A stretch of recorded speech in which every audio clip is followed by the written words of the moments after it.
അമ്മേ ഞാൻ പറഞ്ഞ കാര്യം എങ്ങനെയാ അമ്മേ? അയ്യോ ഞാൻ പറഞ്ഞില്ലേ, അവരങ്ങ് UK-ലാ. ഈ വീടും സ്ഥലവും കാര്യങ്ങളെല്ലാം അവർക്കല്ലേ വേണ്ടത്. എല്ലാം കൂടി നിനക്കങ്ങ് തന്നാ എങ്ങനെയാ? അതിന് അവരെപ്പോഴാ UK-ന്ന് വരുന്നേ? അവരിനി അവിടെ തന്നെ സെറ്റിൽ ആവത്തുള്ളൂ. ഞാൻ സ്വന്തമായിട്ടല്ലല്ലോ ചോദിച്ചു, പണയം വെക്കാൻ വേണ്ടിയിട്ടല്ലേ. എന്നും പറഞ്ഞാൽ അത് അങ്ങനെയൊന്നും തരാനൊന്നും പറ്റത്തൊന്നുമില്ല. അമ്മയ്ക്കും അപ്പായ്ക്കും എന്തെങ്കിലും വന്നു കഴിഞ്ഞിട്ടുണ്ടെങ്കിൽ ഞാനേ ഓടി വരാനുള്ളൂ, അത് ഓർത്തോ. അങ്ങനെയാണെങ്കിൽ എനിക്ക് വേണ്ട, ഒന്നും വേണ്ട, ഞാൻ പോവുക.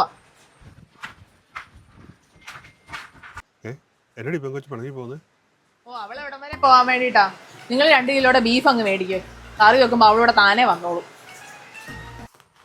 ഓ എന്റെ അമ്മേ, ഓ എന്റെ നടുവ്.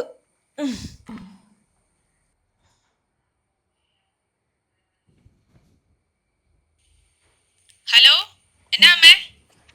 എടി ഞാനൊന്ന് വീണ്, ഒന്ന് ഇവിടം വരെ ഒന്ന് വരാവോ? അയ്യോ അമ്മേ, ഞങ്ങളിത് വാഗമണ്ണ് പോയേക്കുവാ. അന്ന നീ എന്നോട് പറയാതെ പോയേ? വണ്ടിക്കകത്ത് സീറ്റ് ഇല്ല, പിന്നെ അമ്മയോട് പറഞ്ഞ അമ്മയ്ക്ക് സങ്കടാവൂന്ന് ഓർത്തിട്ടാ അമ്മേ.